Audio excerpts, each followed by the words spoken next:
அனைவருக்கும் வணக்கம்.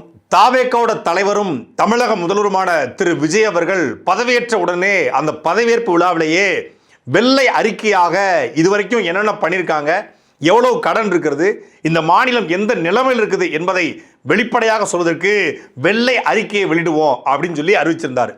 அவர் சொன்னதுபடியே தமிழ்நாட்டுடைய நிதி அமைச்சர் மரியாதைக்குரிய மரிய வில்சன் அவர்கள் நேற்று தமிழ்நாட்டினுடைய நிதி மேலாண்மை குறித்த வெள்ளை அறிக்கையை வெளியிட்டார். அது என்னப்பா வெள்ளை அறிக்கை, வெள்ளையா இருக்குமா அப்படின்னு கேள்வியிருக்குல்ல.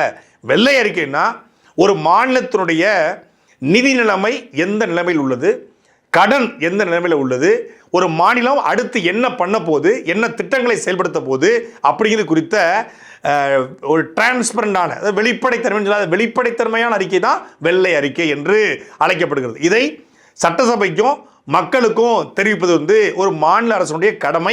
அதை ஒவ்வொரு அரசுக்கும் செய்யும். அதே போல இந்த அரசும் வெள்ளை அறிக்கை வெளியிட்டிருக்கிறது. ஆனால் இந்த அரசு வெளியிட்டிருக்கிற வெள்ளை அறிக்கை மாதிரி இல்லை, இது ஏதோ வெள்ளடிச்ச அறிக்கை மாதிரி இருக்கு. இதை சொல்றதுக்கு தான் உங்களுக்கு 45 நாள் தேவைப்பட்டுச்சா? இதையே நீங்கள் இப்போ தான் கண்டுபிடிச்சிருக்கீங்களா அப்படிங்கிற கேள்வியை சில பேரும் இல்லைங்க, ரொம்ப டிரான்ஸ்பரண்டாக திமுக அரசினுடைய முகத்திரையை கிழிச்சு எறிஞ்சிருக்காங்க அப்படின்னு சில பேரும் சொல்லிட்டு இருக்காங்க. இந்த வெள்ளை அறிக்கை வெள்ளையடிச்ச அறிக்கையா இல்லை இந்த வெள்ளை அறிக்கை வெளிப்படைத்தன்மையான அறிக்கையா அப்படிங்கிறதா இந்த காணொலி நம்ம தெளிவாக பார்க்க போகிறோம். நீதி வழங்கும் போது அண்ணன் தம்பி சொந்தம் பந்தம் பணக்கார ஏழை எதையுமே பார்க்க கூடாதுடா, நாயத்தை மட்டும் தான் சொல்லணும். தமிழக அரசு வெளியிட்ட இந்த வெள்ளை அறிக்கையில் என்ன பிரச்சனை எப்படி சமாளிக்க போகிறோம் அப்படிங்கிறது குறித்த ஒரு டிராஃப்ட் ரெடி பண்ணி வெளியிட்டிருக்காங்க. அதை நம்ம எல்லாருமே காணொலி வாயிலாக பார்த்தோம். இந்த வெள்ளை அறிக்கையில் சுருக்கமாக கன்க்ளூஷன் சொல்லுவாங்க இல்லையா, சுருக்கமாக மத்திய மரியாதைக்குரிய நிதியமைச்சர் என்ன சொல்லியிருக்காரு அப்படின்னா, இந்த வெள்ளை அறிக்கையில் இந்த 35 நாட்களாக அதிகாரிகள், பல்வேறு பொருளாதார நிபுணர்கள் இவங்கெல்லாம் கலந்து ஆலோசித்து முடிவு செய்து தமிழ்நாடு அரசுக்கு 10 லட்சம் கோடி கடன் இருக்கிறது. பொதுத்துறை நிறுவனம் இருக்கக்கூடிய மின்சாரத்துறை, போக்குவரத்துறை, இந்த கடன்லாம் சேர்த்து உண்மை கடன் இது 10 லட்சம் கோடி வாங்கிய கடன் தமிழக அரசு. உண்மை கடனாக 13,28,000 கோடி இருக்கு. இதன் அடிப்படையில் ஒவ்வொரு தனிநபருக்கும் 1,28,000 ரூபாய் கடன் இருக்கிறது என்பதை கண்டறிஞ்சிருக்காங்க. உண்மையிலேயே நான் கூட என்னமோ நினைச்சேன், தாவேகோட அரசை ஒரு 35 நாள் ஷார்ட் பீரியடில் 10 லட்சம் கோடி கடன் இருக்கிறது, திமுக அரசு 10 லட்சம் கோடி கடன் வாங்கி வைத்திருக்குது அப்படிங்கிறத கண்டுபிடிச்சிருக்காங்க. எவ்வளோ பெரிய கண்டுபிடிப்பு இல்லை இது. அதாவது காமெடியில் கவனிச்சுவார், இவ்வளவு அறிவா அப்படின்னு சொல்லி இந்த ஊர் மக்கள்லாம் உன் மேலே ஒரு வியப்பு. நீ சொன்ன அந்த வாக்கியத்தை தஞ்சாவூர் கோயில் கல்வெட்டில் போய் எழுதிட்டு அங்கே உட்கார்ந்துக்கோ அப்படிம்பார். அது மாதிரி இந்த 10 லட்சம் கோடி கடன் இருக்குன்னு கண்டுபிடிப்பதற்கு ஒரு வெள்ளை அறிக்கையா, அதுக்கு ஒரு பத்திரிகையாளர் சந்திப்பான், அதுக்கு ஒரு அமைச்சரா, அதுக்கு ஒரு அதிகாரியா. 10 லட்சம் கோடி கடனில் நாடு, இதுக்கு இலவசம் வேற பெருவக்க கேடுன்னு ஒருத்தர் வீதி வீதியாக பாட்டு பிடிச்சிட்டு இருந்தார். 10 லட்சம் கோடி கடன் இருக்கு, 10 லட்சம் கோடி கடன் இருக்கு, 10 லட்சம் கோடி என்னம்மா தேவி ஜக்கம்மா, உலகம் தலைகீழா போகுது நியாயம்மா, 10 லட்சம் கோடி கடனில் நாடு, இதுல இலவசம் வேற பெருவக்க கேடு அப்படின்னு பாட்டு பாடினாரு. அப்போ மரியாதைக்குரிய நிதியமைச்சர் மரிய வில்சனுக்கு ஆட்சிக்கு 35 நாள் ஆய்வு பண்ணி வெள்ளரிக்கை வெளியிட்டு 10 லட்சம் கோடி கடன் தெரிஞ்சது அண்ணன் சீமானவர்களுக்கு ஏப்ரல் மாதமே தெரிஞ்சிருக்க. அவர் என்ன பெரிய பொருளாதார நிபுணரா இல்லை தொலைநோக்கு பார்வையில் ஆய்வு பண்ணி பார்த்தாரா? 10 லட்சம் கோடி கடன் இருக்குன்னு திமுகவுடைய நிதியமைச்சர் தங்கம் தென்னரசே சொல்லிட்டாரு. இப்போ அவர் சொன்னது இவிடு 10 லட்சம் கோடி கடன் எனக்கு என்ன, நீ என்ன தெலுங்குல டப் பண்ணுறியான்னு தசாவரத்தில், நீ என்ன தெலுங்குல டப் பண்ணுறியாடா, அது மாதிரி 10 லட்சம் கோடி கடன் இருக்குன்னு அவங்க சொன்னது இவங்களுக்கு 10 லட்சம் கோடி கடனில் இருக்குது. அப்புறம் பொதுத்துறை நிறுவனக்கூடிய மின்சாரத்துறை 2 லட்சம் கோடி, போக்குவரத்துல ஒரு 65,000 கோடி, ஒரு 3 லட்சம் கோடி கடன், ஆக மொத்தத்தில் 13,20,000 கோடி கடன். இதில் என்னன்னா ஒவ்வொரு தனிநபர் கடனாக 1,28,000 கோடி. அதே எப்படி தனிநபர் கடனை கண்டுபிடிச்சிங்க? நான் இருக்கிறேன், துரைமுருகன் நான் இருக்கிறேன், இப்போ கேமரா பார்த்துட்டு தம்பி சந்துரு இருக்காரு, அந்த பக்கம் ராஜேந்திரன் இருக்காரு, இப்போ மகிழன் இருக்காரு, இங்கே அலுவலகத்திலே நவீன் இருக்காரு, கணேஷ் இருக்காரு, மணி இருக்காரு, இவங்க இருக்காங்க. இப்போ இவங்க ஏதாவது வங்கியில் போய் எங்கள் பேரில் 1,20,000 கடன் கொடுங்கன்னு வாங்கினாங்களா? ஏதாவது கையெழுத்து போட்டு கொடுத்தாங்களா? ஏதோ வீட்டு பத்திரம், ஏதோ பைக்கு, ஏதாவது செயின் ஏதாவது கொடுத்தாங்களா, இல்லை நிலத்தை கொடுத்தாங்களா, கொடுத்து கடன் வாங்கினாங்களா? செயின் ஒன்று ஒருத்தன் கையில் கை வைக்கிறான், கொடுத்தாங்களா? இல்லை. அப்புறம் எப்படி தனி நபர் கடன் வாங்கினாங்கன்னு சொல்ல முடியும்? அரசினுடைய கடனுக்கு தனி நபர் எப்படி பொறுப்பேற்க முடியும்? இந்த கடனை வாங்கி அரசு தனிநபருக்கு என்ன செய்தது என்பதான் கேள்வி. அந்த ஒவ்வொரு ஒட்டுமொத்தமான இந்த கடனுக்கும் தனிநபர் பொறுப்பேற்பும் என்பது போல ஒரு பத்திரிகையாளர் சந்திப்பை நடத்தி தனிநபரை நம்ம ஒவ்வொருத்தரும் 1,20,000 ரூபா கடன் வாங்கியிருக்குமா? பிறக்கும் குழந்தை கடனோடு பிறக்குதுங்கிறார். பிறக்கும் குழந்தை எப்படி கடனோடு பிறக்கும்? அது எந்த ஊரில் பிறக்கும்னே தெரியாது. தமிழ்நாட்டில் பிறந்திருக்கோமா, இல்லை தஸ்வேஸ்கியாவிலையா பிறந்திருக்கோமா, எங்கே பிறந்திருக்கோம்னே தெரியாது. அது பிறக்கும் குழந்தை கடனோடவே பிறக்குதான். மக்கள் தொகை கணக்கெடுப்புன்னு ஒன்று எடுக்கவே இல்லை இந்த நாட்டில், பல வருஷத்துக்கு முன்னாடி எடுத்தது. ஆனால் இப்போ ஒவ்வொரு தனிநபருக்கும் 1,22,000 கோடி. நீ தான் கணக்கெடுப்பே நடத்தலையே, அப்புறம் எப்படி தனிநபர் கடன் இருக்குன்னு சொல்கிற? வாக்காளர் அடிப்படையில் சொல்கிறியா? தமிழ்நாட்டில் 7 கோடியா, 8 கோடியா, 9 கோடியா, 10 கோடியா, 1.5 கோடி வட இந்தியனா எவனுக்குமே தெரியல, எவனுக்குமே தெரியாது. ஆனால் தனிநபருக்கு 1,22,000 கோடி கடன் என்று எந்த அடிப்படையில் கண்டுபிடித்தீங்க? சிஏஜி அறிக்கை கொடுத்துருக்கிறதா? சட்டசபையில் இது குறித்து விவாதம் நடத்தப்பட்டுச்சா? எந்த கணக்கின் அடிப்படையில், எந்த புள்ளியின் அடிப்படையில் 1,28,000 கோடி கடன் ஒவ்வொரு தனிநபருக்கும் 1,20,000 ரூபாய் தனிநபருக்கு கடன் இருக்குது என்று மரியாதைக்குரிய நிதியமைச்சர் கண்டுபிடித்தார்? இல்லை இல்லையார்கள் கண்டுபிடித்து சொன்னாங்களா? இது எந்த அடிப்படையில்? முதல்ல ஒரு வெள்ளை அறிக்கை என்பது எப்படி வெளியிடப்படணும் அப்படிங்கிற ஒரு புரோட்டோகால் இருக்குது. இந்த புரோட்டோகால்ங்கிறாங்க இல்லையா? ஒரு வெள்ளை அறிக்கை எப்படி வெளியிடப்படணும்? வெள்ளை அறிக்கை சட்டசபையில் வெளியிடப்படணும். சட்டசபையில் வெளியிடப்பட்டு சட்டசபையில் நீங்கள் இதை வெளியிட்டு இருந்தீங்கன்னா எதிர்கட்சிகள் கேள்வி எழுப்பியிருப்பாங்க. 10 லட்சம் கோடி கடன் என்ன, இந்த 13 லட்சம் கோடி கடன் என்ன, 1,28,000 ரூபாய் கடன் என்ன அப்படிங்கிறதுக்கு எதிர்கட்சிகள் வாத பிரதிவாதங்கள் நடத்தியிருப்பாங்க. அப்படி நடத்தி அதுக்கப்புறம் அது மக்கள் பார்வைக்கு வந்திருக்கும். நீங்கள் ஒரு பத்திரிகையாளர் சந்திப்பை உட்கார வச்சு, முதல்ல ஒரு பத்திரிகையாளர் சந்திப்பில் ஒரு IAS அதிகாரி பக்கத்தில் உட்காந்து கொண்டு, அதாவது அமைச்சர் பக்கத்தில், அது வந்து இது வந்து அஃபிஷியலான மீட்டா இல்லை தாவேக்கா கட்சி ரீதியான மீட்டிங்கா, எந்த மாதிரியான மீட்டிங்னு தெரில. முதல்ல ஒரு அமைச்சருடைய பக்கத்தில் ஒரு அதிகாரி உட்கார்ந்து கொண்டு பத்திரிகையாளர் சந்திப்பை நடத்தக்கூடிய வழிகாட்டு நெறிமுறைகள் ஏதாவது இருக்கிறதா அப்படின்னு தெரியல. இது சட்டசபையில் வெளியிடணுமா, இல்லை வந்து பத்திரிகையாளர் சந்திப்பு நடத்தி வெளியிடணுமா, இல்லை காணொலி காட்சியா வெளியிடணுமா, பக்கத்தில் IAS அதிகாரி உட்கார்ந்து கொண்டு இதை வெளியிடலாமாங்கிறலாம் அப்புறம் பேசலாம். அதுக்கு முன்னாடி இந்த வெள்ளை அறிக்கையில் மரியாதைக்குரிய நிதியமைச்சர் திரு மரியவில்சன் அவர்கள் சொல்வது என்னன்னா, தமிழக அரசை பொறுத்தவரை கடந்த 60 ஆண்டுகளில் வாங்கிய கடனை விட இந்த 5 ஆண்டுகள் வாங்கின கடன் அதிகம். கடந்த 60 ஆண்டுகளாக மொத்தமாக நம்ம வந்து, அதாவது ஒரு 1967 வச்சுக்கோமா, இல்லை காமராஜர் காலம் தொட்டே கடன் வாங்கியிருக்காங்க. அப்போ அதில் கடன் வாங்கப்படுது. அதுவும் தொட்டே இந்த 2021 எடப்பாடி பழனிசாமி அவர்கள் முதலமைச்சராக இருக்கிற வரைக்கும் வாங்கிய கடன் ஒரு 4,83,000 கோடி. இந்த 5 ஆண்டுகளை வாங்கிய கடன் கிட்டத்தட்ட 5,40,000 கோடி. இது எல்லாருக்கும் தெரியும். இதை நான் பல்வேறு மேடைகளில் எல்லாருமே பேசியிருக்கோம். இதை இவங்க இப்போ வந்து சொல்கிறாரு. ஆனால் 2006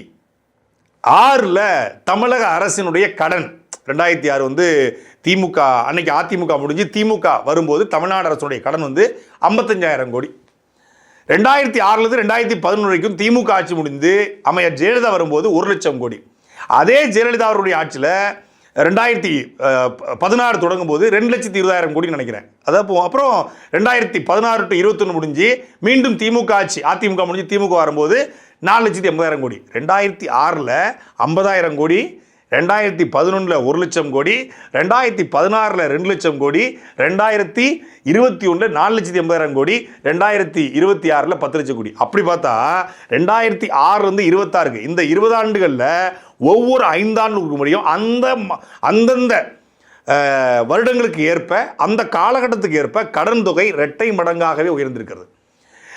2006க்கும் 2026க்குமான இடைவெளி, இந்த 20 ஆண்டு காலத்தில் மிகப்பெரிய பொருளாதார வளர்ச்சி, மிகப்பெரிய விலைவாசி ஏற்றம், விஞ்ஞான வளர்ச்சி எல்லாம் அடைஞ்சிருக்கு. அதே போல் கடன் தொகையும் கடுமையாக அடைஞ்சிருக்கு. ஆனால் இப்போ இருக்கிற கேள்வி என்னன்னா, அந்த 2006 2011 அந்த கடனை வாங்கி என்ன பண்ணாங்க, இந்த 2021 26 கடனை வாங்கி என்ன பண்ணாங்க, இதான் கேள்வி.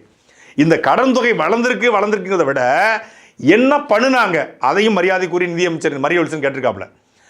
தேர்தல் பரப்புற சீமான் வச்ச முழுசாக கேட்டிருக்காங்க.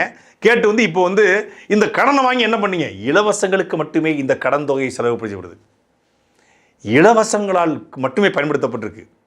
ஒரு வீட்டுக்கு நம்ம கடன் வாங்கி வீடு கட்டினா வீடு மிஞ்சும். ஆனால் நாம் என்ன பண்ணியிருக்கோம் அப்படின்னா, வீட்டு மாதாந்திர செலவுகளுக்கே, மளிகை ஜாமான் செலவுக்கே நம்ம கடன் வாங்கியிருக்கோம். இப்போ வீடும் இல்லை, கடன் மட்டுமே மிஞ்சிருக்கிறது என்ற எடுத்துக்காட்டை நிதியமைச்சர் சொல்லியிருக்காரு. அருமையான எடுத்துக்காட்டு, மாற்று கருத்தே கிடையாது. எப்படி கடன் வாங்கி வீடு கட்டுனா வீடு மிஞ்சி இருக்கும், மளிகை ஜாமான் வாங்குறது கடன் வாங்குவது போல தமிழ்நாடு அரசு கடன் வாங்கியிருக்குது. இந்த கடனை வாங்கி என்ன செய்தது என்ற கேள்வி எழுப்பியிருக்காரு. அதாவது இந்த கடன் சம்பளம் போடுவதற்கும் ஓய்வூதியத்திற்கும் இலவச திட்டங்களுக்கும், என்ன திட்டங்கள் இலவச திட்டம்? மகளிர் உரிமை தொகை. என்ன திட்டம் இலவச திட்டம்? மகளிர் பேருந்து, பிங்க் பஸ், லிப்ஸ்டிக் பஸ் பேருந்து. அப்புறம் என்னது? கூட்டுறவு பயிர்க்கடன் தள்ளுபடி, உயர்கல்விக்கான கல்வி உரிமை தொகை திட்டம், மேம்படுத்தப்பட்ட சமூக பாதுகாப்பு. 2025-26 நிதியாண்டில் இவற்றுக்கான ஆண்டு தொடர் செலவினம் 25,000 கோடி ரூபாய் வரை உயர்ந்துள்ளது. இதற்கு இணையாக எவ்வித வருவாய் பெருக்க நடவடிக்கைகளுக்கும் மேற்கொள்ளப்படாமல் இத்திட்டங்கள் அறிமுகப்படுத்தப்பட்டன. கலைஞர் மகளிர் உரிமை தொகை, கூட்டுறவு பயிர்க்கடன், மகளிருக்கான கட்டணமில்லா பேருந்து, உயர்கல்விக்கான கல்வி உதவித்தொகை திட்டம், இந்த தமிழ் மகன் திட்டம், புரட்சிப்பெண் திட்டம், புதுமை பெண் திட்டம், இதெல்லாம் இருக்கு இல்லையா? இதெல்லாம் எந்த வருவாய் ஆதாரமும் இல்லாமல் செலவு செய்யப்பட்டிருக்கு. அதாவது தமிழ்நாட்டுக்கு ₹1 வருமானம்னா ₹1 45 பைசா செலவு பண்ணியிருக்கோம். வரவு 8 செலவு 10. அதே போல் சொந்த வரி சீர்திருத்தங்களை ஒத்திவைத்தல், அதாவது ஜிஎஸ்டி. 2017ஆம் ஆண்டிலிருந்து ஜிஎஸ்டிக்கான வருவாய் ஆதாரங்களை விரிவுபடுத்துக்கான எவ்வித ஆயத்த பணிகளும் மேற்கொள்ளப்படவில்லை. சரக்கு மற்றும் சேவை வரி இழப்பீடு தொகை ஒன்றிய அரசால் நிறுத்தப்படும் என்பது 2017ஆம் ஆண்டிலிருந்தே தெரிந்திருந்தும் அதற்கு ஏற்ப வருவாய் ஆதாரங்களை விரிவுபடுத்துவதற்கான எவ்வித ஆயத்த பணிகளும் மேற்கொள்ளப்படவில்லை. வருவாய் இழப்புகளும் ஏற்பட்டன. முத்திரைத்தாள் கட்டணத்துக்கான வழிகாட்டி மதிப்புகள் சந்தை மதிப்புடைய குறைவாகவே வைக்கப்பட்டுள்ளன. ஆயத்துறை மூலமாக கிடைக்கும் வருவாயும் இணை மாநிலத்துடன் ஒப்பிடுகையில் குறைவாகவே உள்ளது. கனிம வளத்துறையில் ஏற்பட்டுள்ள வருவாய் இழப்பு மற்றும் ஊழல் மக்களுக்கு தெரிந்தது. ஸோ இதெல்லாம் தான் இந்த கடனுக்கான காரணம். அப்புறம் மூலதன உருவாக்க இழப்பு. மாநிலத்துறை ஒட்டுமொத்த உற்பத்தி மதிப்பில் மூலதன செலவினத்தினுடைய விகிதம் குறைஞ்சிருக்கு. அப்புறம் பொதுத்துறை நிறுவனங்கள், மின்சாரத்துறையாக இருக்கட்டும், போக்குவரத்துறையாக இருக்கட்டும், தமிழ்நாடு நுகர்பொருள் வாணிப கழகம், இதில் வந்து சராசரி விநியோக செலவிற்கும் வருவாய்க்கும் இடைவெளி ஏற்பட்டிருக்கு. இதனால தான் இந்த மாதிரி கடன் ஏற்பட்டிருக்கு அப்படிங்கிறத இந்த ஆய்வில் அவங்க கண்டுபிடிச்சு சொல்லியிருக்காங்க. அதாவது ஒரு எடுத்துக்காட்டுக்கு மின்சாரத்துறை 2.5 லட்சம் கோடி கடன் இருக்கு. ஆனால் ஒவ்வொரு தனிநபரும், தமிழ்நாடு முழுமைக்குரிய ஒவ்வொரு தனிநபரும் மின்சாரத்தை பயன்படுத்தலாம். மின்சாரம் இல்லாமல் பேச முடியாது, மின்சாரம் இல்லாமல் பார்க்க முடியாது, மின்சாரம் இல்லாமல் எந்த தொழிலும் நடைபெறாது. ஆனால் மின்சாரத்துறை நஷ்டம். எல்லாரும் பேருந்தை பயன்படுத்துகிறாரு. காலையில் கிளம்பி மாலை வரைக்கும் பேருந்து பயன்பாடு இருக்குது. வேலைக்கு லட்சக்கணக்கான கோடிக்கணக்கான மக்கள் பயன்படுறாங்க. ஆனாலும் போக்குவரத்துறை நஷ்டம். எப்படி? போக்குவரத்து துறை நஷ்டத்தில் ஓடுதுன்னு தெரிஞ்சிருந்தோம் மகளிர் பேருந்துன்னு கொடுத்தாங்கல்ல, நஷ்டம் ஆகாமல் என்ன பண்ணும்? சரி, இதெல்லாம் தான் இலவசம் கொடுத்ததுனால தான் 25,000 கோடி ரூபாய்க்கு திட்டங்களை போட்டு புதிய வரவுகளை கொண்டு வராமல் ஏற்றலும் ஈட்டலும் காத்தலும் காத்த வகுத்தலும் வல்லதரசுங்கிற அடிப்படையில் பண்ணாமல் நீங்கள் பாட்டில் கொடுத்ததுனால தான் வருவாய் இழப்பு ஏற்பட்டிருக்கு, கடன் சுமை அதிகமாயிருச்சுன்னு சொல்கிறீங்களே.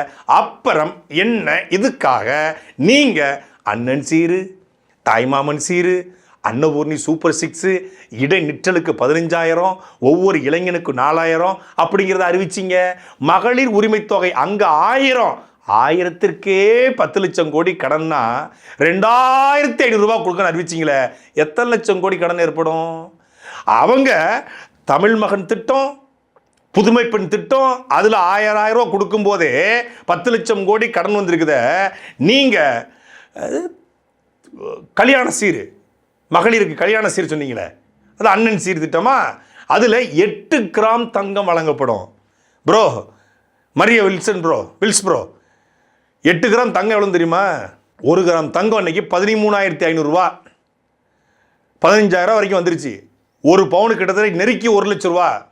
ஒரு ஆளுக்கு 1 லட்ச ரூபா வச்சோம்னா கிட்டத்தட்ட தமிழ்நாட்டில் 10 லட்சம் கல்யாணம் நடைபெறுது. 5,000 கோடி ரூபாய் ஆண்டுக்கு தேவைப்படுகிறது. இந்த 5,000 கோடி ரூபாயை எங்கே இருந்து எடுப்பீர்கள் மரியாதைக்குரிய மரிய வில்சன் அவர்களே? மதிப்புமிகு மகளிர் திட்டம், அதாவது அவங்க வந்து மகளிர் உரிமை தொகை அப்படிங்கிறத கொஞ்சம் மாற்றி சாட்ஜிபிட்டியில் போட்டு இது கலைஞர் உரிமை தொகை திட்டம், இதை கொஞ்சம் மாற்றி எங்களுக்கு கொடு சாட்ஜிபிட்டி அப்படின்னா, மதிப்புமிகு மகளிர் திட்டம், மாண்புமிகு மகளிர் திட்டம், மகளிர் உரிமை தொகை, மகளிர் வழங்கும் திட்டம், மகளிர் இல்ல திட்டம் அப்படின்னு 4-5 கொடுக்கும். இதில் ஏதாவது ஒன்று தேர்ந்தெடுத்துக்க அப்படின்னு உடனே அது இது வேண்டாம், கொஞ்சம் சிறப்பாக இதில் என்ற ஒன்றை தேர்ந்தெடுத்து கொடு மூதேவி அப்படின்னா அது திருப்பி அது வந்து மூதேவி என்று என்னை அழைத்திருக்கிறாய் நண்பா, நீ வந்து என்னை மரியாதையோடு நடத்தினால் நானும் உன்னை மரியாதை நடத்துவேன், இல்லைன்னா நானும் உன்னை மூதேவி அழைப்பேன், சரிடா மாப்பிள்ளை நீ ஒழுங்காக எனக்கு கொடு அப்படின்னு சொன்னால், சரிடா மாப்பிள்ளை நான் உனக்கு கொடுக்குறேன், இந்தா பாரு உனக்குக்காக கொடுத்துருக்கிறேன் மகளிர் உரிமை தொகை திட்டம் என்று டேய் அதையே கொடுக்காதரா வேற ஏதாவது கொடுறா அப்படின்னு சொன்னோடனே அது வந்து மதிப்புமிகு மகளிர் திட்டம், சரிடா நண்பா இது நல்லாக இருக்கிறது, இதையே என் தலைவரிடம் ஒப்படைத்து விடுகிறேன் என்று சொல்லி எட்டு வந்திருக்காங்க. நீங்க நல்லா பாருங்க, இவங்களுடைய எல்லா திட்டங்களும் சாட்ஜிபிட்டியில் போட்டு எடுத்தது. நான் பெருமாள் கோயிலில் சரி வேணாம், கருப்பசாமி கோயிலில் வந்து ஏன் முருகன் கோயிலில் வந்து அல்லா ஏன் ஏசுநாத் ஏன் முட்டி போட்டு வந்து தேவாலயத்தில் கூட சத்தியம் பண்ணுறேன், சாட்ஜிபிட்டியில் போட்டு விடுது. இல்லைன்னா எவனாலும் இப்படி யோசிக்க முடியாதுங்க. அன்னபூர்ணி சூப்பர் 6 திட்டம் யாராவது யோசிப்பாங்களா? சாட்ஜிபிட்டியில் போட்டிருக்காங்க. அதை விட பெரிய குடும்பம் தெரியுமில்ல, இந்த மொத்த டிராஃப்ட்டுமே சாட்ஜிபிட்டியில் போட்டது தான். மொத்தமும் இதை தமிழ்நாட்டின் நிதி மேலாண்மை குறித்த வெள்ளை அறிக்கை ஆரம்பித்து கடைசி பறிக்கும் வரைக்கும் சாட்ஜிபிட்டியில் போட்டு எடுத்துக்க 100%. அது அப்புறம் நான் எப்படி போட்டிருக்கேன் நான் சொல்கிறேன். இப்போ அன்னபூர்ணி சூப்பர் திட்டம் கேட்டிருப்பாங்க, தமிழ்நாடுக்கு பார்த்தீங்கன்னா தமிழ்நாட்டுக்கு வந்து சிலிண்டர் வழங்கும் திட்டம் வேண்டும், அதுக்கு ஒரு நல்ல பெயரை கொடு நண்பா. அவன் கேஸ் சிலிண்டர் வழங்கும் திட்டம் நண்பா இது பச்சையாக தெரிகிறது நண்பா, வேறு ஏதாவது பேர் கொடு, ஒரு அழகான பெயரை சுட்டு, பெண்கள் பேரில் வர வேண்டும், பெண்கள் பேர் வரணும்னா வந்து உணவு சமைப்பார்கள் நண்பா, அதுக்காக சொல்லணும். அன்னபூர்ணி சூப்பர் 6 திட்டம் நண்பா, இது நன்றாக இருக்கிறது நண்பா, இதையே நாங்கள் வைத்துக் கொள்கிறோம். இப்படி போட்டு எடுத்திருக்காங்க. இப்படி தான் ஒவ்வொரு திட்டமும் அன்னபூர்ணி சூப்பர் 6, அப்புறம் வெற்றி பயணம், அண்ணன் சீர்திட்டம், இதெல்லாம் வந்து முழுக்க எடுத்துட்டாங்க. இப்போது இந்த மதிப்புமிகு மகளிர் திட்டம் 2500 ரூபா. தமிழ்நாட்டில் 2,30,00,000 ரேஷன் அட்டைகள் குடும்பத் தலைவர், ஒவ்வொரு குடும்பத் தலைவரும் சொல்லியிருக்காங்க எல்லாருக்கும். இதில் வந்து பாரபட்சமே கிடையாது. 60 வயதுக்கு உட்பட்ட அனைத்து மகளிருக்கும் அப்படின்னா நெருக்கி 2,30,00,000 பேர். 2 கோடி 30,00,000 பேர் 60க்கு மேற்பட்டு வச்சுக்கோம், 2 கோடி பேர். இதுக்கு 2,500 ரூபாய்னா மாதம் எவ்வளவு? 10,000 கோடி ரூபா. ஆண்டுக்கு 1,20,000 கோடி ரூபா. ஆண்டுக்கு ப்ரோ ஆண்டுக்கு 1,20,000 கோடி ரூபா. அதுக்கப்புறம் பார்த்தீங்கன்னா அன்னபூர்ணி சூப்பர் 6 ஒவ்வொரு குடும்பத்திற்கும் வருடத்திற்கு 6 எரிவாயு சிலிண்டர்கள் வாங்குவதற்கான தொகை அவர்களின் வங்கி கணக்கில் நேரடியாக செலுத்தப்படும். இப்போ சிலிண்டர் கொடுப்போம்னு சொல்ல முடியாது, ஏன்னா மத்திய அரசு கட்டுப்பாட்டில் இருக்குது, சொல்ல முடியாதுல்ல. அதனால் வந்து பணமாக கொடுப்பண்றாங்க. ஒரு சிலிண்டர் விலை எவ்வளோ எல்லாருக்கும் தெரியும், நெருக்கி 950 ரூபா கிட்ட வரும். 6 சிலிண்டருக்கு 5,900 ரூபா, மொத்தம் 6,000 வச்சுக்கோம். இந்த 6,000 ரூபா கணக்கு பண்ணால் தமிழ்நாடு முழுக்க 2 கோடியே. இது வந்து 60 வயசுக்கு மேற்பட்ட 60 வயசு கீழ்ப்பட கிடையாது, மொத்தமாக எல்லாருக்கும் மொத்தமாக 2 கோடி. ஐயா ஸ்டாலின் வீட்டுக்கு உண்டு, எடப்பாடி வீட்டுக்கு உண்டு, அண்ணன் சீமான் வீட்டுக்கு உண்டு, அண்ணாமலை வீட்டுக்கு உண்டு, ஐயா விஜயவலுக்கு வீட்டுக்கு உண்டு கிடையாது, அவருக்கு சப்போர்ட் தேவையில்லை. மற்ற எல்லார் வீட்டுக்கும் நெருக்கி வந்து 2 கோடியே 2,30,00,000 வீட்டுக்கும் உண்டு. அப்படின்னா 2 கோடி என்று 6,000 ரூபா நெருக்கி 12,000 கோடி ரூபா எவ்வளவு வருஷத்துக்கு. இப்படியே கணக்கு பண்ணி கொண்டு போனீங்கன்னா கிட்டத்தட்ட இந்த திட்டங்களுக்கு மட்டும் ஒரு ஆண்டுக்கு நெருக்கி 2 லட்சம் கோடி தேவைப்படுது. ஒரு ஆண்டுக்கு 2 லட்சம் கோடி. அது இல்லாமல் வந்து கைம்பெண்களுக்கு உதவித்தொகை, 60 வயதுக்கு மூத்தவர்களுக்கு உதவித்தொகை, அப்புறம் வந்து பழங்குடியின மக்களுக்கு உதவித்தொகை, இப்படின்னு பல உதவித்தொகைகளை வாரி வழங்கியிருக்காப்புல 8வது வள்ளல் நம்ம அண்ணன் விஜய் அவர்கள் வந்து வாரி வழங்கியிருக்காப்புல. என்னென்ன உண்டோ எல்லாத்தையும் வாரி வழங்கியிருக்காப்புல. இடைநிற்றலுக்கு மட்டும் கிட்டத்தட்ட 15,000 ரூபாய் ஒரு ஆண்டுக்கு வழங்கப்படும். அப்புறம் வேலை இல்லாத வெட்டியாக யூடியூப்பில் பேசிகிட்டு இருக்கிற என்னை போட்டு இளைஞர்களுக்கு மாதம் 4,000 ரூபா. எப்படியோ ஆனால் ஒன்றும் இல்லை, யூடியூப் சேனலே வந்து இது பண்ணால் கூட 4,000 ரூபா அண்ணன் கொடுத்துருவாருன்னு நான் நம்பிக்கிட்டு இருந்தேன்.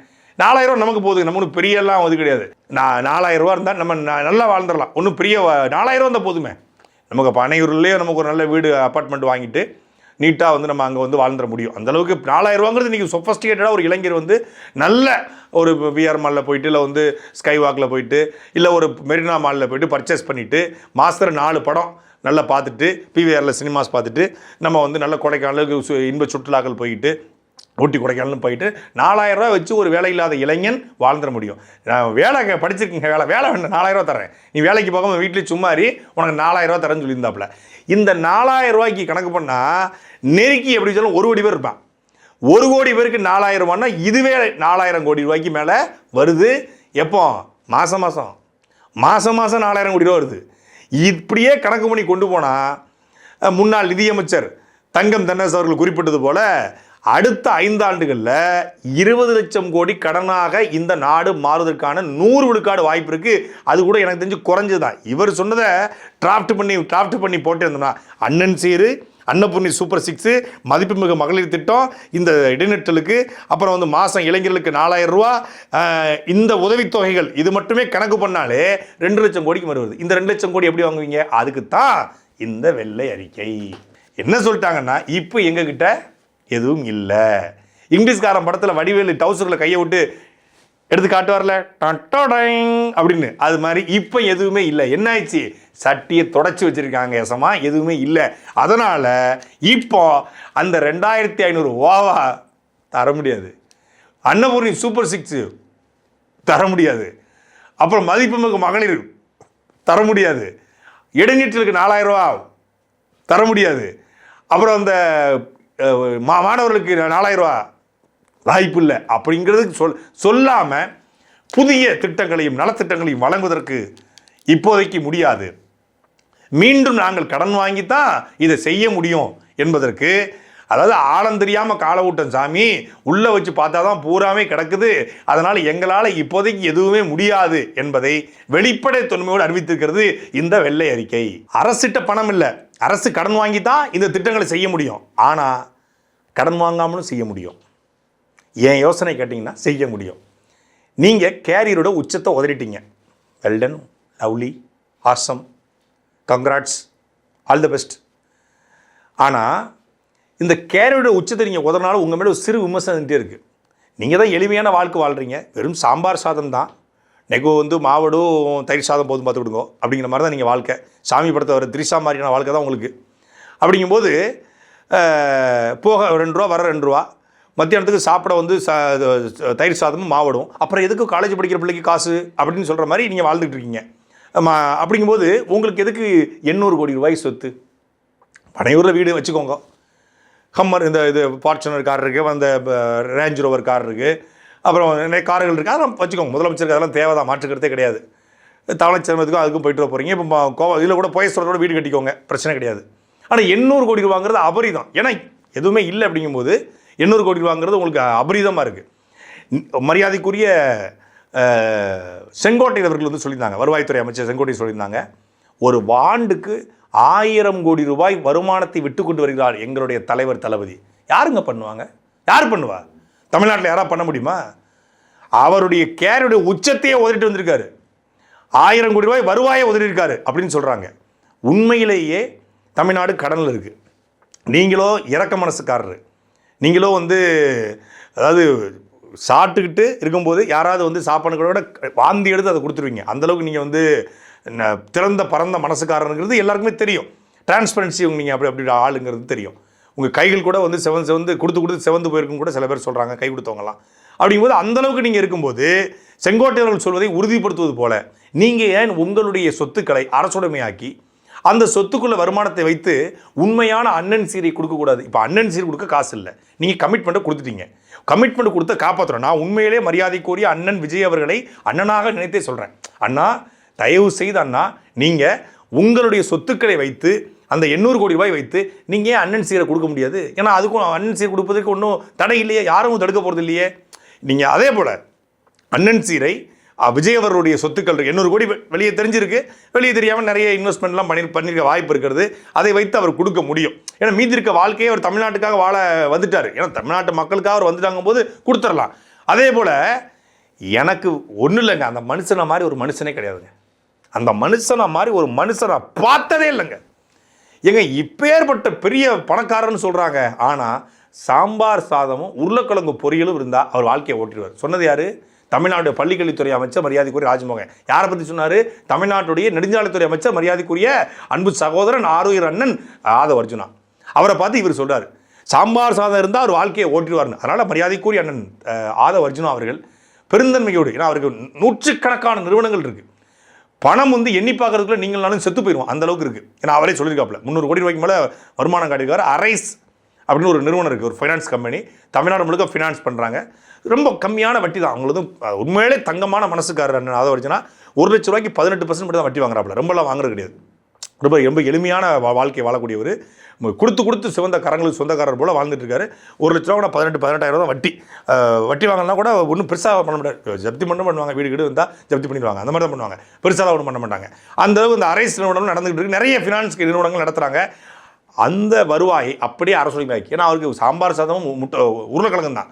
நான் கூட ஒரு 10 லாரி சாம்பார் ரெஃப்ரிஜரேட்டரில் பார்த்து வைக்க முடியாது. தினமும் கூட நான் வந்து A2Bயில் வந்து முதலாளி சீனிவாசன் இருக்க நம்ம தெரிஞ்ச அண்ணன் தான், அவர்கிட்ட பேசி ஆனால் நீங்கள் வந்து இந்த மாதிரி கொடுத்துங்க, ஏன்னா அவரும் எல்லாம் ஒரே வகைராக்கள் தான், காதை ஆடும். அப்படிங்கும்போது A2Bயில் பேசி சீனிவாசன் அண்ணன்ட்ட பேசி நீங்கள் ஆதவண்ணனுக்கு மதியம் சாம்பார் சாதம் உருளைக்கிழங்கு கொடுத்துங்க, காலையில் பார்த்தீங்கன்னா 2 இது புலாவோ இருந்துங்க, அது இது ஏதோ ஒரு பொங்கலோ ஏதோ ஒன்றுங்க, சாயந்தரம் 2 சப்பாத்தி ஒரு கிழங்கு 3 அதான் முடிஞ்சிச்சு. அதை நீங்கள் ஒரு 15 வருஷத்துக்கு கொடுத்துருங்க. அந்த செலவை சாட்டை செலவை நானே ஏற்றுக்கிறேன், பிரச்சனை கிடையாது. 20 வருஷம் 30 வருஷங்க நான் ஏற்றுக்கிறேங்க, ஏதோ வட்டிக்கு வாங்கியாவது நான் தர்றேன். அந்த சொத்தை பூரா அரசுரிமையாக்கி தாய்மாமன் சீரை கொடுத்துருவோம். அவருக்கு வந்து அண்ணன் சீரை அண்ணன் விஜய் கொடுக்கட்டும், தாய்மாமன் சீரை நீங்கள் கொடுத்துருங்க. அப்புறம் மகளிர் உரிமை அது வேண்டாம். இது இருக்குது பாருங்கள், நம்ம மாணவர்களுக்கு இடைநிலைக்கு 15,000 ரூபா. மாணவர்கள் அப்படின்னாலே நமக்கு கல்வி தந்தை தானே, நம்ம கல்வி கண் திறந்த கடவுள். கல்வியவே வந்து கல்விக்காக தன் வாழ்க்கை அர்ப்பணித்த, யாராவது படிக்கலாம் கூட கட்டையை தூக்கி அடித்து அவன் வீடு புகுந்து அடித்து படிக்க வைக்கக்கூடிய மரியாதைக்குரிய நிதித்துறை அமைச்சர் மரிய வில்சன் இருக்காப்புல. படிக்கலாம் கடுங்கோவம் வந்துடும் அவருக்கு, வீடு புகுந்து அடித்து ஒட்டச்சி படுறா அப்படின்ற இது பண்ணி வெளியாகிவாப்புல. அந்த அளவுக்கு இருக்கக்கூடிய மரியாதைக்குரிய நிதித்துறை அமைச்சர் அண்ணன் மரிய வில்சன் அவர்கள் வந்து தன்னுடைய கல்லூரியை வித்தாவது அந்த இடைநிலை இல்லாமல் பார்த்துக்கு 15,000 கொடுப்பாரு. கொடுக்கணும், நீங்கள் கொடுத்து நீங்கள் வந்து இந்த நிதி சுமையை குறைக்கணும். ஒவ்வொரு தனி மனிதருடைய தலையிலையும் 1,26,000 ரூபா வரி கடன் இருக்குன்னா அண்ணன் விஜயத்துலேயும் இருக்கு இல்லையா? மரியாதைக்குரிய ஆதவர்ஜனா, மரியாதைக்குரிய மரிய வில்சன், மரியாதைக்குரிய செங்கோட்டையன், மரியாதைக்குரிய RS முருகன், எல்லார் தலையும் இருக்குது. முதல்ல உங்களுக்கு வந்து யார் யார் எவ்வளோ ஓட்டு விழுந்திருக்கோ அந்த ஓட்டளவில் நீங்கள் கடன் அடைச்சிருங்க. உங்களுக்கு வந்து 1 லட்சம் ஓட்டு விழுந்துருக்குன்னா அந்த 1 லட்சம் ஓட்டுக்கு 1,00,000 எவ்வளவோ அதை கணக்கு பண்ணி அடைச்சிருங்கன்னா அந்த 1 லட்சம் பேருக்கு நீங்கள் தான் பிரதிநிதி. நான் உங்களுக்கு ஓட்டு போடலை, அதனால் நான் உங்களுக்கு தரமாட்டேன், உங்களுக்கு ஓட்டு போட போகிறதும் இல்லை, அது ஒரு விஷயம். அப்போ உங்களுக்கு ஓட்டு போட்டவனுடைய கடனை நீங்கள் அடைச்சிருங்க. மற்றவங்க கடனை அது அப்புறம் பேசிக்கலாம். உங்களுக்கு எவ்வளோ ஓட்டு, இப்போ திருச்சி கிழக்கில் எவ்வளோ ஓட்டு, பெரம்பூரில் எவ்வளோ ஓட்டு, RK நகரில் எவ்வளோ ஓட்டு விழுந்திருக்கோ அந்த ஓட்டு போட்டவனுக்கு நீங்கள் தான் பிரதிநிதி, நீங்கள் தான் ரெப்ரசன்டேட்டிவ்.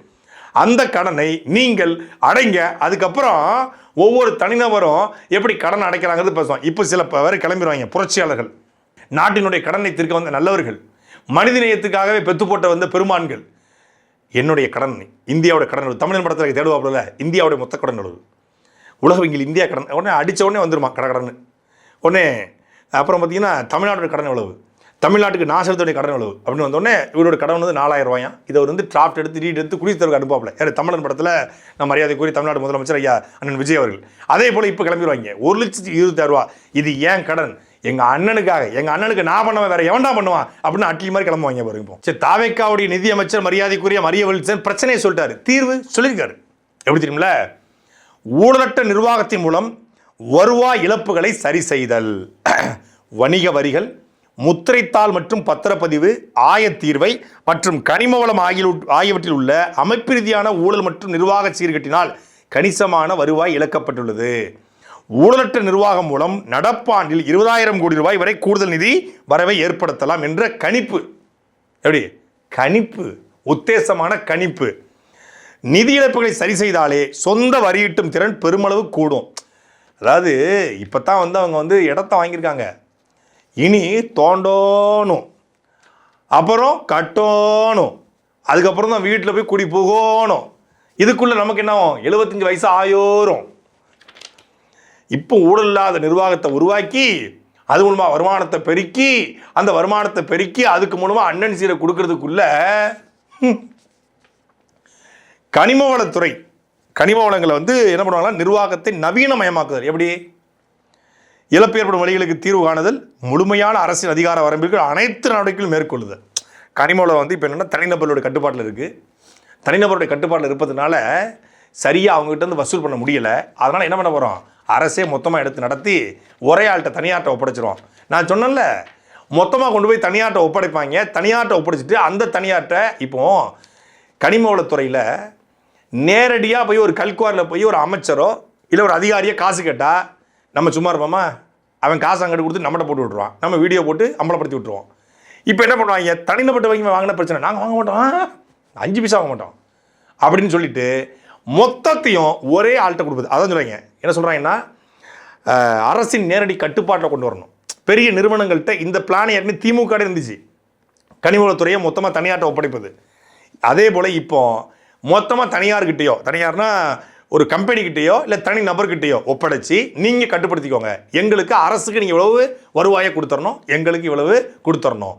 இதுலேயும் ஊழல் நடக்குமா நடக்காதா அப்படிங்கிற கேள்வி. அப்போ கனிமவளத்துறையை வச்சு, கனிமவளத்தை வச்சு கனிமவளத்தை காப்பாற்றுவோம், கனிமவள கொள்ளையை தடுப்போம் என்று சொன்ன இந்த அரசு கனிமவளத்தை நெறிப்படுத்தி அதன் மூலமாக வருமானத்தை பார்க்கும் என்று வெளிப்படையாக அறிவித்திருக்கிறது.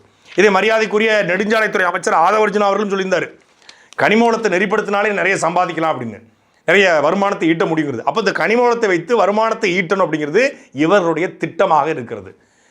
இந்த அறிக்கையில் எந்த இடத்துலையும் நிலமும் வளமும் சார்ந்த தொழிற்சாலையை உருவாக்குவோம், தற்சார்பு பொருளாதார கொள்கையின் அடிப்படையில் இங்கே வருமானத்தை பெருக்குவோம், ஒரு வார்த்தை இல்லை.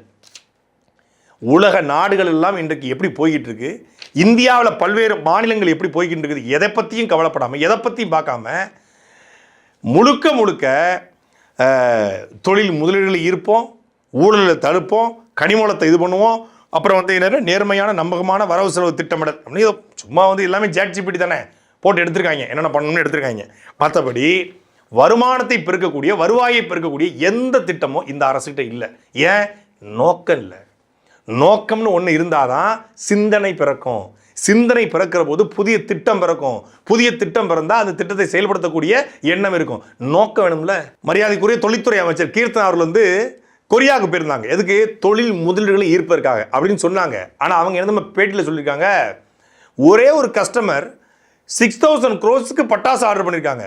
ஒரு கஸ்டமரா? கொரியாவில் ஒரு கஸ்டமர்ன்றாங்க. கஸ்டமரா இன்வெஸ்டரா? கஸ்டமர்னா நீங்கள் பட்டாசு கடை வச்சுருந்து அவன் வாங்கினா அவன் கஸ்டமரு. பட்டாசு உற்பத்தி பண்ணுற இடத்துல அவன் மொத்தமாக வாங்கினா அவனுக்கு பேர் இன்வெஸ்டரு. இன்வெஸ்டருக்கும் கஸ்டமருக்கும் வித்தியாசம் தெரியாமல் கஸ்டமர் ரொம்ப கஷ்டம். அந்த கஸ்டமர் வந்து 6000 கோடி ரூபாய்க்கு பட்டாசுக்கு வந்து வாங்க போகிறாங்க சிவகாசியில் அப்படின்றாங்க. கொரியாவுடைய மொத்த பட்டாசு விற்பனை இருக்கும்ல, இப்போ விற்பனை ஒன்று நடந்தால் தானே வந்து வாங்க முடியும். மொத்த விற்பனை எவ்வளோன்னு பார்த்தா 300 to 1500 கோடி. அப்புறம் 6000 கோடிக்கு பட்டாசு வாங்கி வீட்டுக்கிட்ட கொடுத்து போகிறாங்களா, இல்லை நாட்டையே கொடுத்து போகிறாங்களா? எதுக்கு வாங்குறாங்க? அதாவது அள்ளி விடலாம், இதுக்குன்னு அளவற்று அள்ளி விடக்கூடாது இல்லையா? அப்படி அள்ளி விட்டுருக்காங்க மரியாதைக்குரிய கீர்த்தனா. நான் கேட்குறேன், கொரிய முதலாளிக்கு தமிழ்நாட்டை காப்பாற்றணும், தமிழ்நாட்டில் வந்து நல்ல திட்டங்களை போடணும், தமிழ் மக்களுக்கு வேலை கொடுக்கணும் அப்படின்னு ஏதாவது நேர்த்திக்கடன் ஏதாவது இருக்குமா? கொரியாவில் கூடிய மாரியாத்தா கோயிலுக்கு நேர்த்திக்கடன் இருக்குமா? கொரிய முதலாளி எதுக்கு இங்கே வரணும்? தமிழ் முதலாளிகளை, தமிழ்நாட்டு முதலாளிகளை ஊக்குவிப்பதற்கு தமிழக அரசுக்கிட்ட என்ன திட்டம் இருக்கிறது? தமிழ்நாட்டு இளைஞர்களுக்கு வேலை வாய்ப்பை உறுதி செய்ய என்ன திட்டம் இருக்கிறது? இந்த 13 லட்சம் கோடி கடனை அடைப்பதற்கு, இல்லை மொத்தமாக அடைக்க முடியாது, இனி கடன் வாங்காமல் தடுப்பதற்கு, புதிய வருவாயை தமிழ்நாடு அரசுக்கு பெருக்குவதற்கு என்ன திட்டம் இருக்கிறது? இதை அப்படியே கொண்டு போய் சட்டசபைக்குள்ள வாசிப்பீங்களா? ஒவ்வொரு பட்ஜெட் தாக்கப்படும் போதும் சரி, ஒவ்வொரு நிதிநிலை அறிக்கை வாசிக்கப்படும் போதும் சரி, இதுபோல் வெள்ளை அறிக்கைகளை வாசிக்கும் போதும் சரி, பாராளுமன்றமும் சரி, சட்டமன்றமாக இருந்தாலும் சரி, சட்டமன்றத்திலையும் பாராளுமன்றத்திலும் தான் அது வாசிக்கப்பட்டிருக்கிறது. ஒரு எடுத்துக்காட்டுக்கு 1947 to 64 ஜவஹர்லால் நேரு பிரதம அமைச்சர், நிதிநிலை ஆவணங்கள் நாடாளுமன்றத்தில் சமர்ப்பிக்கப்படுது. அதுக்கப்புறம் அதுக்கு வந்து ஊடகத்திற்கு அது டிராஃப்டாக வழங்கப்படுது. இதுபோல் தனிநபர் கடன் இருக்குது அப்படின்னு சொல்லி அன்னைக்கு பேசப்படலை. 1967 to 89 லால் பகதூர் சாஸ்திரி, இந்திரா காந்தி, ராஜீவ்காந்தியோடைய காலகட்டம். அப்போ நிதி அறிக்கைகள் நாடாளுமன்றத்தில் முதல்ல வாசிக்கப்படுது, வாத பிரதிவாதங்கள் எதிர்க்கட்சிகள் கேள்வி கேட்குறாங்க, அதுக்கப்புறம் ஊடகத்திற்கு அது வருது. அப்போதும் தனிநபர் கடன் இருக்குது அப்படின்லாம் யாரும் சொல்லலை. நரேந்திர மோடி நிதி அமைச்சர், நெருக்கடியான காலகட்டம் தான், எழுத்தாக லோக்சபாவில் வந்து கொடுக்குறாங்க, டிராஃப்டாக கொடுக்குறாங்க. அதுக்கப்புறம் அது ஊடகத்துக்கு வருது, பேசப்படுது. 2024 நிதியமைச்சர் நிர்மலா சீதாராமன் இதே போல் வந்து அறிக்கை கொடுக்குறாங்க. அறிக்கை கொடுக்கும்போது கூட அவங்க வந்து லோக்சபாவில் அறிக்கையாக கொடுக்குறாங்க. அதே போல் பல்வேறு மாநிலங்களில், ஒரு எடுத்துக்காட்டுக்கு டிராஃப்டாக நமக்கு ஆதாரபூர்வமாக பேசணும்ல, ஒரு டிராஃப்ட்டுக்கு வந்து பஞ்சாப் ஆம் ஆத்மி கிட்டத்தட்ட மொத்த கடன் 2,85,000 கோடி. விதான் சபா தாக்கல் பண்ணுறாங்க. தாக்கல் பண்ணி அதுக்கப்புறம் சட்டமன்றத்தில் அது விவாதமாக மாறுது. விவாதமாக மாறிய பிறகு தான் ஊடகத்திற்கு கொடுக்கப்படுது. ஹிமாச்சல் பிரதேசத்தில் கிட்டத்தட்ட 1,02,000 கோடி கடன், தனிநபர் கடன் இருக்குது, முந்தைய அரசு கடன் வாங்கிருச்சு அப்படின்லாம் எதுவுமே சொல்லலை. சட்டசபையில் அதை விவாதம் செய்கிறாங்க. அதுக்கப்புறம் ஆட்சேபனை தெரிவிக்கப்படுகிறது. தெரிவிக்கப்பட்டு அது வாதமாக மாறுகிறது. ஆந்திர பிரதேசம் 2024 சந்திரபாபு நாயுடு 9,74,000 கோடி கடன், தனிநபர் கடன் இருக்கு, பிறக்கிற பிள்ளைக்கும் கடன் இருக்கு அப்படின்லாம் அங்கே சட்டசபையில் சந்திரபாபு நாயுடு பேசலை. சட்டசபையில் தான் இந்த அறிக்கையை சமர்ப்பிக்கிறாரு. பிரதிவாதங்கள் நடைபெறுகிறது. இப்படி ஒவ்வொரு ஆண்டும் ஏன் பிடிஆர் பழனிவேல் தியாகராஜன் கூட முதல்ல இதை டிராஃப்டாக கொடுத்தாங்க. ஆனால் அதுக்கு பிறகு சட்டசபையில் உடனடியாக அது வாதமாக மாறியது. அப்படி சட்டசபையில் இந்த வெள்ளை அறிக்கை நாளைக்கு வாதமாக மாறுமா, இல்லை நடக்கிற சட்டசபை கூட்டத்தொடரில் இந்த வெள்ளை அறிக்கை குறித்து மரியாதைக்குரிய நிதியமைச்சர் மரிய வில்சன் அவர்கள் பேசுவாரா? அவர் பேசுகிறத பார்க்குறதுக்கு 1000 கண்ணு வேணும், 10,000 காது வேணும். செந்தமிழ் நாடனும் போதினிலே இன்ப தேன் வந்து வாயுது காதினிலே அப்படிங்கிற வார்த்தை யாருக்கு பொருந்துமோ பொருந்தாதோ மரியாதைக்குரிய அண்ணன் மரிய வில்சனுக்கு பொருந்தும். அவர் பேச பேச தமிழ் தாண்டவம் ஆடுது. தமிழ் தாண்டவம் ஆடலை, ரெக்கார்ட் டான்ஸ் ஆடிக்கிட்டு இருக்கு தமிழ். அதாவது பாரதியார் வீட்டுக்கு சென்றார் அப்படின்னு அவர் வாசிக்க சொன்னா, பாரதி யார் வீட்டுக்கு சென்றார் அப்படின்னு வாசிப்பாப்ல. இவர் MBA முடிச்சுட்டு ஒரு கல்லூரியோட தாளாளர் இருக்கார். வழங்கும்டா அந்த கல்லூரி படிக்கிறாருங்க நிதிநிலை அறிக்கையை. கோவிட் பொருந்தொற்று பிந்தை காலகட்ட ஒவ்வொரு முக்கிய நீதிநிலை குறியீடு தமிழ்நாடு சரிவை சந்தித்துள்ளது. ஒப்பம் தாமரபரண தலைமுழுக இப்படியா தமிழை கொள்றது? அதாவது மரியாதைக்குரிய பிடிஆர் பழனிவேல் தியாகராஜன் வெளிநாட்டிலே வாழ்ந்தார். அவருக்கு தமிழ் தரிடத்துவம் தான், மாற்றுக்கிறது இல்லை. தமிழ் வாசிக்கணும், அவர் ஆங்கிலத்தில் உட்காந்து சட்டத்தில் பேசிகிட்டு இருப்பார். தமிழில் வராது, பரவாயில்ல. வெளிநாட்டில் இருந்தவர், இவர் உள்நாட்டில் இருந்தவர் தான். அவருக்கு தரிடத்தோம்னா அதை விட தரிடத்துவம் இவர். இவங்க வாயெல்லாம் மாட்டிக்கிட்டு சட்டசபையில், நான் அதை என்ன சொல்லியிருந்தேன்ல, சட்டசபையில் நாளைக்கு நடக்கிற கூத்தெல்லாம் பார்க்குறதுக்கு நமக்கு பயங்கரமாக இருக்கும். ஆனால் அதில் நிதிநிலை அறிக்கை நீங்கள் படித்தே ஆகணும். நீங்கள் கண்டிப்பாக படிக்கணும். சட்டசபையில் நீங்கள் எப்படி படிக்கிறீங்க நாங்கள் பார்க்கணும். ஒரு நிதிநிலை அறிக்கையை டிராஃப்ட் பண்ணிட்டீங்க, குறைந்தபட்சம் உட்காந்து ரிகல்சல் கூட பார்க்க மாட்டீங்க. என்ன வார்த்தை, நிதி பற்றாக்குறை வரல, நீதி பற்றாக்குறையா? நீதி பற்றாக்குறை தான், அது எங்களுக்கு தெரியும். நிதியும் பற்றாக்குறை, அதுதானே கேள்வி. அந்த வகையில் மரியாதைக்குரிய முதலமைச்சர் விஜய் அவர்களை பாராட்டணுங்க. அந்த வகையில் பாராட்டணும். 10 நாள் ஆனாலும் மனப்பாடம் பண்ணிட்டு வந்து ஒப்பிச்சிருவாங்க. அதில் அவர் வந்து ரொம்ப கிளாரிட்டியாக இருப்பார். ஏன்னா 30 வருஷம் சினிமா அனுபவம், ஒரு 69 படம் நடிச்சிருக்காரு. Practice makes the man perfect. அனுபவமே சிறந்த ஆசான்றான்ல. அப்படிங்கும்போது அவர் என்ன பண்ணுவார்னா, சினிமாவில் இருக்கும்போதே யார் அடித்தா பொறி கலங்கி பூமியில் தெரியுமா அவன் தாண்டா தமிழ், யார் அடித்தா பொறி கலங்கி பூமி போகலாம் சார், சோறு யார் அடித்தா பொறி கலங்கி இப்போ போகலாம் சார் அப்படின்னு ஃபுல்லாக பெர்ஃபெக்டாக பண்ணுவாப்பில்ல. அந்த மாதிரி கற்றுக்குங்க யார்ட்டுது. ஒரு முதலமைச்சர் எப்படி இருக்கார், மக்கள்கிட்ட பேசும்போது மனப்பாடம் பண்ணாது தெரியாமல் வண்டி ஓட்டணும். அந்த மாதிரி வண்டி ஓட்டுறது கற்றுக்கோங்க. சும்மா உட்காந்துக்கிட்டு நீதிநிலைங்கிறது அடக்குமுறைக்கு ஒடுக்குமுறைங்கிறது ஏதாவது ஒன்று பேசிட்டு கூடாதுல்ல. ஒரு நிதியமைச்சர்னா அதுக்கு ஒரு மதிப்பு இருக்குது. அந்த மதிப்பை உட்காந்துட்டு நீ கெடுத்துக்கூடாது. அவர்கிட்ட கற்றுக்கிட்டு எப்படி மனப்பாடம் பண்ணுவது, இரவு நேரங்களில் எப்படி மனப்பாடம் பண்ணுவது, அதிகாலை மனப்பாடம் பண்ணால் நல்லாயிருக்குமா, இரவு பண்ணால் நல்லாயிருக்குமா அப்படிங்கிறத கேட்டு தெரிஞ்சு. பொதுவாக காலையில் 5 மணிக்கு உட்காந்து பண்ணிங்கன்னா நல்லாயிருக்கும். நேற்று என்ன பண்ணிருக்கணும், நீங்கள் நாளைக்கு வரப்போறீங்க, இன்றைக்கி காலை 5 மணிக்கெலாம் இருந்துச்சு உட்காந்து 5 மணிக்கு பண்ணுறது அப்படியே மனசில் பதியுமாங்க. நீங்கள் ஒன்று பண்ணுங்களேன், ஒரு தண்ணியை ஒரு குண்டா வச்சுக்கிட்டு அதுக்குள்ளே தண்ணியை ஊற்றி, இன்னும் பாட்டெலாம் பாடுறாங்களா இந்த சமஸ்கிருத ஸ்லோகங்கள்லாம், தண்ணிக்குள்ள தலையளவு வச்சுக்கிட்டு பண்ணிங்கன்னா அது மண்டல அப்படியே பதிஞ்சிருமா. மண்டை மட்டும் வெளியே தெரியணும், உடம்பு முழுக்க தண்ணி இருக்கணும். அப்படி நீங்கள் நிதியமைச்சர் மரியாதைக்குரிய மரிய வில்சன் என்ன பண்ணுங்கள், கூவத்தில் போக முடியாது, வேறு ஏதாவது ஆற்றுல போய் தலையை மட்டும் முங்கிக்கிட்டு தலை மட்டும் திடுற மாதிரி வச்சுட்டு உடம்பு முன்னிட்டு நீங்கள் அங்கே உட்காந்து மனப்பாடம் பண்ணிங்கன்னா நல்ல பதிய வாய்ப்பு இருக்குது. அடுத்த முறை அதை பண்ணுங்கள். ஆக மொத்தத்தில் தாவேக்காவோட நிதியமைச்சர் மரியாதைக்குரிய மரிய வில்சன் இருக்கிற இந்த வெள்ளை அறிக்கை என்பது வெள்ளையடிக்கப்பட்ட அறிக்கை, வெளிப்படைத்தன்மையற்ற அறிக்கை, எங்களால் முடியாது என்பதற்கு 30 பக்க அறிக்கை. சாட்டை எடுத்து நாட்டை திருத்து, இளம் தலைமுறை தானே நீ